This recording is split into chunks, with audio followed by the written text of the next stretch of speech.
Sebab di zaman Rasulullah selalunya sahabat akan melaporkan pengalaman dia, apa saja akan melaporkan. Kadang-kadang Rasulullah tanya,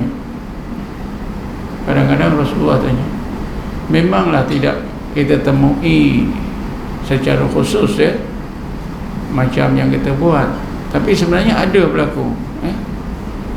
berlaku di zaman Rasulullah SAW. Sahabat itu membuat laporan,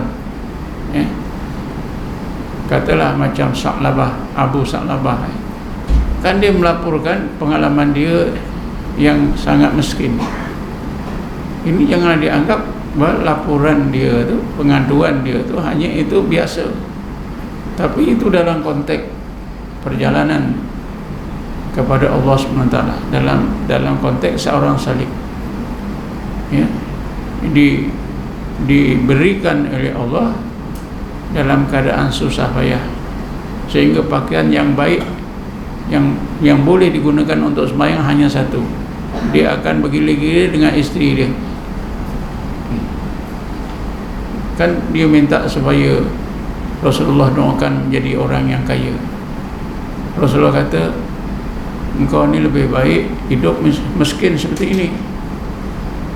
Tapi dia nak juga. Akhirnya Rasulullah doakan, akhirnya dia mati dalam fasik. Itu sebenarnya itu laporan. Begitu juga Rasulullah tanya kepada Harisah bin Malik, kaifa anta ya Harisah? Amantu billah haqqan ya Rasulullah. Itu kan panjang hadis tu ya. Nah, sebenarnya itu adalah merupakan laporan-laporan yang dibuat oleh sahabat berpandu kepada pengalaman-pengalaman kerohanian mereka, supaya Rasulullah SAW dapat menerangkan apa yang sebenarnya. Khandalah dan Abu Bakar pun, bila balik ke rumah dia rasa lain. Di depan Rasulullah dia boleh nampak surga dan neraka, bila balik dia tak nampak lagi. Dia cuba tak berlaku. Berlari-larilah jumpa Rasulullah, ya. Bila bertemu Rasulullah beritahu, ini sebenarnya adalah laporan daripada murid. Khandalah dan Abu Bakar akhirnya jumpa Rasulullah, ceritakan pengalaman.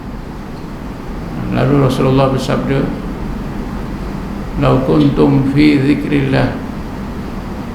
Kalau kamu sentiasa berada zikrullah, dan dalam keadaan kamu ini, nescaya kamu akan didatangi oleh malaikat bersalam-salaman kepada kamu. Wahai Khandalah, as-sa'ata.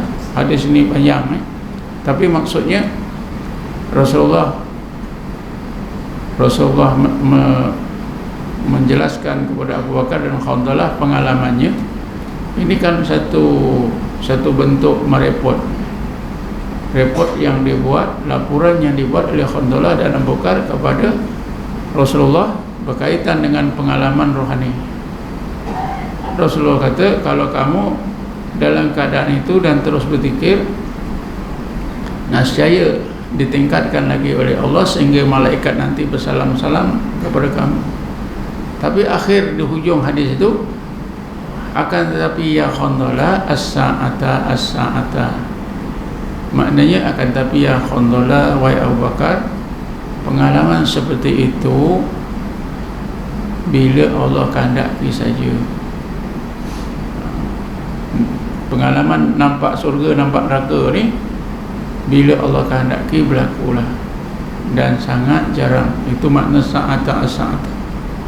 Ini satu bentuk laporan sahabat sahabat kepada Rasulullah SAW. Jadi atas dasar inilah maka seorang murid itu dia lapor kepada guru. Bukan tak ada asasnya, ada asasnya yang jelas. Itu sebagian kecil yang kita temui, tapi di sana banyak lagi cerita-cerita berkaitan dengan para sahabat melaporkan pengalaman-pengalaman mereka. Bukan saja pengalaman hidup, tapi yang lebih penting pengalaman dalam hubungan diri mereka dengan Allah Subhanahu wa ta'ala. Tak melapor itu satu kesalahan adab. Kalau kita jumpa rakan yang tak lapor perkara-perkara ini, bagi tahulah awak wajib melapor. Tak melapor awak salah. Dan satu lagi, dia tak boleh cerita pada orang lain. Sebab sahabat hanya pada Rasulullah, dia tak cerita pada sahabat lain. Dia ceritakan kepada Rasulullah SAW. Kadang-kadang kalau tidak melapor ni, kalau perkara itu berkaitan dengan perkara tertentu, boleh membahayakan. Misalnya ada seorang murid ni, dia dapat jazbah daripada Allah Subhanahu Wa Taala, tapi dia tak lapor pada guru. Habis suluk dia balik, dia ikut apa yang telah didapati dari jazbah. Akhirnya dia tak boleh keluar daripada jazbah. Dia terus menjadi orang yang majdub. Akhirnya dia letak jawatan. Dia tak peduli kerja, dia beribadat ya siang malam, tak peduli orang, tak peduli apa saja. Sampailah sekarang. Sebabnya apa? Sebabnya ketika dia bersuluk, dia dapat jazbah daripada Allah, dia tak lapor kepada guru. Kalau dia lapor kepada guru, tentulah guru itu atau syekh itu ada kaedah macam mana nak keluarkan dia daripada jazbah. Jazbah ni tuan-tuan, daya tarikan, jadbatun. Dalam kitab Syiarus Salikin ada disebut jadbatun min jadbatir rahman tuwazinu amalas saqalaini.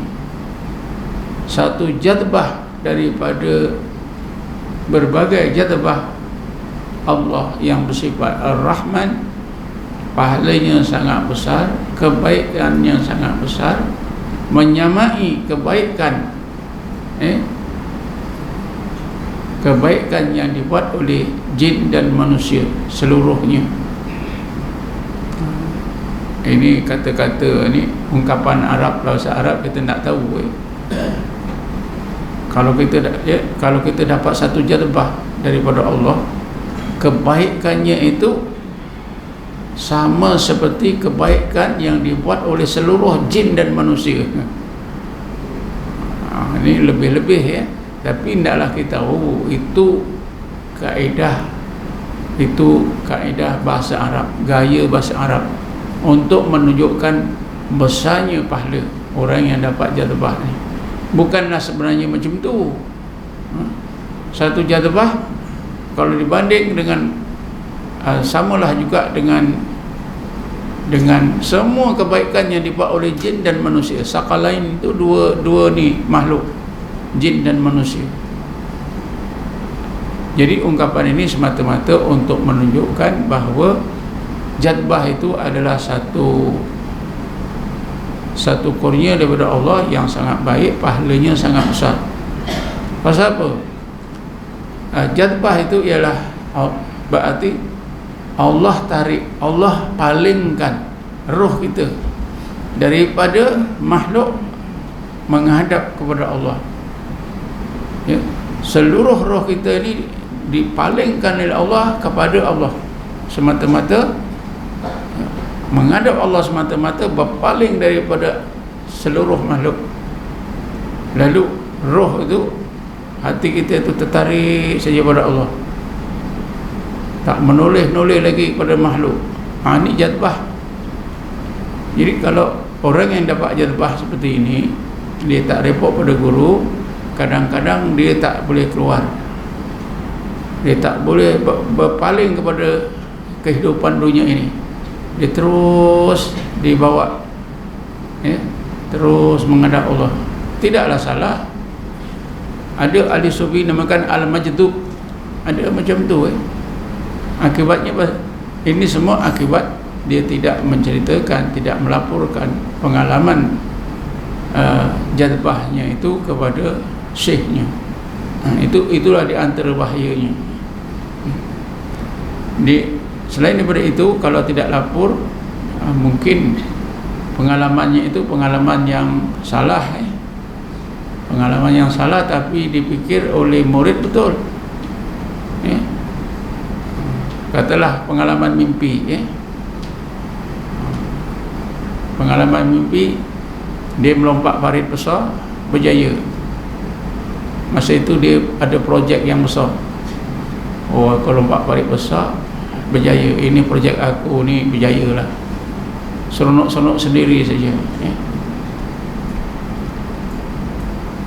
Kalau dia lapor pada syekh dia, nanti adalah keterangan yang diberi. Kita ini munasabah akal kita saja. Jadi itulah kewajipan orang seperti ini. Kalau kawan kita nasihat dia, mesti report pada guru. Kalau berlaku pada kita buatlah laporan seberapa segera yang boleh. Dan kita tak boleh bercerita kepada sesiapa.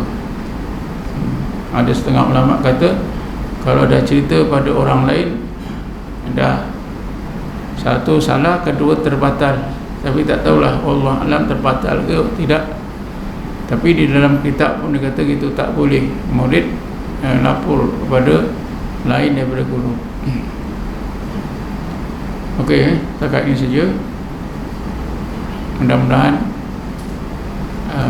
keterangan yang ringkas ini, satu perkara berkenaan adab yang paling penting ialah tentang kasyaf. Satu lagi tentang karamah. Ini kasyaf dengan karamah ini lain. Karamah itu sesuatu yang berlaku pada diri kita yang ganjil. Karamah, kekeramatan. Misalnya kebolehan-kebolehan yang berlaku, seseorang itu dia boleh melakukan sesuatu yang luar biasa. Ini karamah. Kalau karamah berlaku pada wali. Satu lagi ma'unah. Ma'unah itu berlaku pada orang seperti kita, orang-orang yang soleh. Allah berikan, kurniakan ma'unah, pertolongan, sehingga berlaku pada diri orang yang soleh tadi suatu perkara yang ganjil, yang bertujuan untuk meningkatkan keimanan dia. Dan ini pun tidak, karamah ini pun tidak boleh dijadikan cita-cita, tidak boleh dijadikan matlamat bagi seseorang salih. Tak boleh sama sekali, kerana boleh menyebabkan terpesong, boleh menyebabkan terhenti perjalanan. Sebab itulah kita diberi doa, ilahi anta maksudi wa ridhaka matlubi. Yang lebih ringkas, la maksuda ilallah. Tak ada tujuan hidup aku kecuali Allah. Selain daripada Allah, kena tolak.